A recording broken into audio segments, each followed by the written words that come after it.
What's up everyone, Andrew here with the Lake Team in Houston, Texas. Welcome back to our channel. We have another great video for you today, and if you're watching this on YouTube and you haven't already, go ahead and smash that subscribe button down below.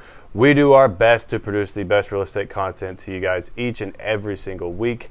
And with that being said, let's go ahead and jump into today's topic, which is one of my absolute favorites, and how to find and create instant equity by buying foreclosures. Stay tuned.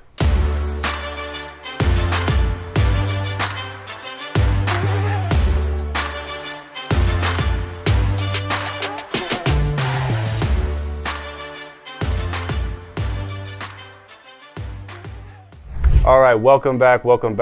Today, we're gonna talk about foreclosures and creating instant equity. And I'm sure you already know, but let's go ahead and just run through it anyways, what exactly a foreclosure is. So a foreclosure is where a homeowner stopped paying their mortgage lender, stop paying their lender, they stop paying property taxes. Maybe it's a tax foreclosure, or maybe it's the lender foreclosing on the property, but whatever the case is, it's a very touchy subject, and it's an unfortunate turn of events that happen to some people.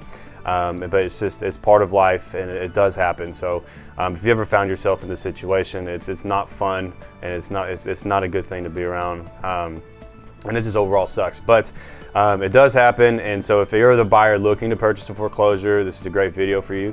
And so that's what a foreclosure is whenever the lender, let's go with the lender for this video's sake. So the lender is going to foreclose on the property because the owner is no longer making payments for whatever reason, right? In Texas, we are a non-judicial state, meaning that the lenders do not have to take the owners to court. It's a relatively quick and smooth, or not smooth, but it's a quick process. They take it to foreclosure, it's done. They give them their notices by law and everything, and then they have a certain amount of time to get out of the house. So then the lender would then take the property, and one or two things could happen. It's either going to go to auction, or they're just going to keep it on their books and eventually put it on the overall market on the MLS. So it goes into the next topic, is how do you actually find some of these deals when it comes to finding foreclosures. So where do we look for foreclosures? So a good place to start is the MLS, or whenever you're searching for property on HAR. You can toggle the little button over where it says for your criteria that you only want to look for foreclosures in the Houston area or whatever area that you're looking at. So that's one way to actually find them. There's several other ways you can find these guys. Another way you can find them is online. A lot of times lenders will put property on auction.com or several other auction websites you can go to bid on properties. But it's another avenue to go find some foreclosures in the area. So right now we have online for auction.com, and then we have the MLS, and the next place you can go to is the physical auction. All right, so Harris County, for example, every month at the beginning of the month, pre-COVID, they had they hosted their auctions. And the downfall about trying to buy property at an auction is you have to pay cash money on the spot. You cannot finance it. You can't even use hard money. You have to pay cash. You're going to have to give them, $10,000 to $20,000 in cashier's checks up front just to be eligible to bid. If you are the winning bidder, you have to pay for that property on the spot, and if you don't, you're going to lose your $10,000 to $20,000 in earnest money that you had to put down to be eligible to bid. So don't be that guy. Don't win the bid. Don't lose out 10 to 20 grand. If you can't pay cash, the auction route is just not for you. It's best to go ahead and look for stuff on the MLS or online, such as like auction websites like auction.com. And things of that nature. So another way to actually keep an eye out on a particular property, if you had your eye on one, are pre-foreclosures. I know Zillow has probably some pre-foreclosures, but a lot of times those are inaccurate. There are some subscription-based services that you can subscribe to, and they'll give you a list of pre-foreclosures that are just now in the starting phase. And so if you wanted to get ahead of the ball game and figure out you want to do your due diligence on some of these properties, whether you're going to flip them or whether you're going to live in them or whatever the case is, you can have that. You'll have that list that you subscribe to, and I think it's like every 2 weeks, they'll be able to. They give you a new list or updated list on what the process is. They give you an estimated what the loan balance is, what the full value of the property is. But take those for a grain of salt. You need to do your own due diligence. I can't remember the name of the company that I used in the past whenever we were prospecting for trying to purchase foreclosures. But if I think of it, I'll leave it in the link below in the description. So another thing to definitely keep an eye out on, all foreclosures are not created equal. You need to understand what your motivation is or what your end goal is with purchasing one.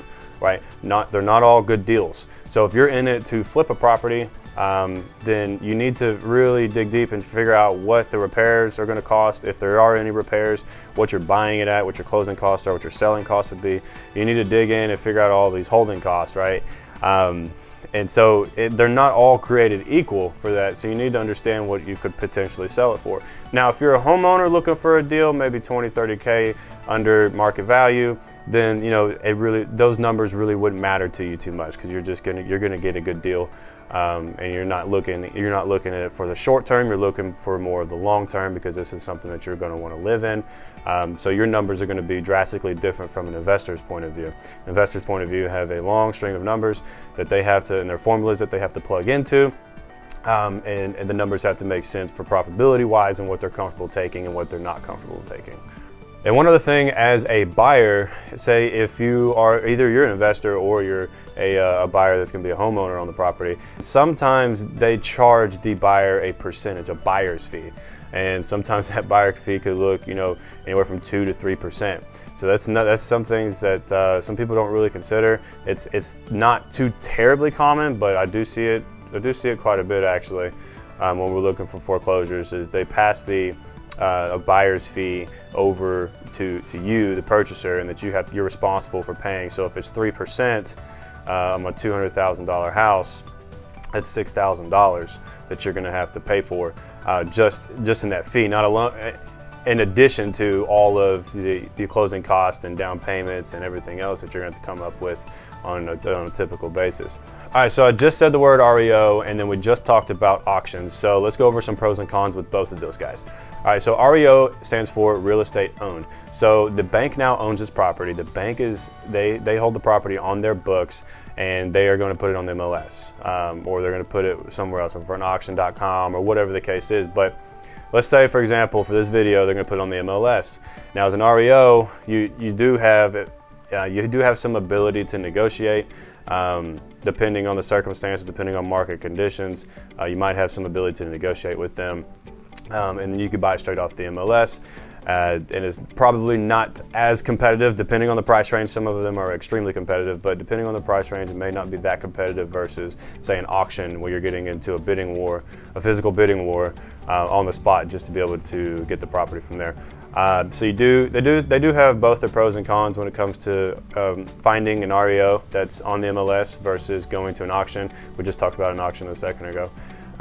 When it comes to purchasing the property on the spot in auctions, you have to have the funds right then and there to make it happen. And if you don't, you're SOL. You're going to lose all your earnest money if you cannot purchase that property on the spot at the auction. So if you don't have the money, the best route to go is REOs. So what about inspections and repairs? Well, I hate to break it to you, but if you are a homeowner looking to make this happen as maybe a cheaper route to go, and you're going to create instant equity through it, you're going to fix it up as you go, I hate to break this to you, hate to break the bad news, but they are not going to repair a single thing at all. All repairs, the property is going to be sold as is, no repairs at all. So if you're uncomfortable with the property, and sometimes you're not even really going to get a chance. If it's an REO, yes, you can go look at them with your agent. We do that all the time. But if it's at an auction, or if you win something on auction.com, you don't really have the ability to go inside the house and inspect it. So you really never know what you're going to get. But keep in mind, they're not going to make any repairs. If you are a handy person, or you don't care, or you're handy enough to know what repairs, or if any, is going to be involved when it comes to purchasing this particular property, then this may be the route for you. So can anybody buy a foreclosure? Yes and no. So most of the time when it comes to property that's on the MLS, you can buy. They do have their own stipulations though. So if it is let's say an FHA loan that was foreclosed on, then they may give first-time home buyers or home buyers the first dibs on the property for X amount of days before they open it up to the general public. So they do this for various reasons, to where investors can't outbid, or investors can't pick up property better or more than your average homeowner could, right? So because maybe the investor has a ton of money, maybe the homeowner doesn't, who knows? But they do this for various reasons. The government makes this to where the homeowners or potential homeowners for primary residences do have the first dibs to purchase the property within, let's say, 30 to 45 days. And if no one does, then they'll open it up to the general public, such as investors and other secondary home buyers. All right, so let's talk about the difference between a short sale and a general foreclosure or an REO, right? What are the differences between the two? So a short sale will be on the market, will be on the MLS, on HAR, and so will the foreclosure. Now, a short sale is the bank is allowing the homeowner to sell the property for less than what they owe on the particular house, for less than what they owe to the mortgage company. So as you can imagine, there really isn't any negotiating room at all. When the price is set, they get the approval from their lender or from their bank. That's the particular price that they have to stick to. Anything less, they're not going to accept. Anything more, they'll accept, right? But anything less, they're just not going to accept. You have no negotiating leverage. You have no negotiating power. The price is what it is. Take it or leave it. And that is for the short sales. If you really wanted to go down that road of trying to negotiate, they might decline it. You might have to wait until they drop the price, if they ever do. But the short sale is a way for the bank to just completely, it's their first attempt to not take this property into foreclosure and then just go ahead and get it off their books completely. And they'll just cut their losses then and there. But sometimes it doesn't always work out and it ends up going to foreclosure anyways. So do bear that in mind. You have no negotiating power when it comes to short sales. Like foreclosures, regular foreclosures, you do, right? General foreclosures, you do have, I wouldn't say you always do, but you do have some negotiating power. I mean, whether you want to lowball them or whether you want to come in 20K below, depending on market conditions, the bank may accept it and just get it over with. If not, they may just counter your offer a few times and then they may accept, you're going back and forth, right? But you understand on general foreclosures, you do have the ability to negotiate rather than short sales. You're just, price is what it is. And also short sales can take a very long time. If they're not all the way through in the process just yet, short sales can take a very long time to go through that process. So we had one that lasted 4.5 months, right? So, and then we've had some that were just regular sales. It took maybe 30 to 45 days. But for the most part, if you're buying a short sale, I would go ahead and assume it's going to take some time. And typically the listing agent or the bank will let you know, like, hey, this is how long it's going to take us to close on this deal. All right, so this topic can actually go extremely detailed. It can go way deeper than what this video just covered. If you have any questions about it, or if you want me to cover any more details regarding foreclosures and short sales and things like that of investing, which we are going to make several other videos when it comes to investing, and we have some already put out. But if there's a certain topic you want us to go in deeper on when it comes to this, when it comes to investing into real estate, feel free to give me a shout. Shoot me an email or shoot me a text, one of the two, and we'll be able to make sure we can make that video for you guys. All right, well, that's going to pretty much wrap it up for today's video. Let me know what you think in the comments, or if you have any other topics. Like I said, if you want us to cover a certain topic, feel free to reach out to us or leave a comment in the section below. And also, when you smash that subscribe button, you hit the bell too, you'll be the first to get notified of when we release new videos each and every week. And that's going to wrap it up for today. Well, I'm Andrew with the Lake Team in Houston, Texas, and we'll see you guys next week.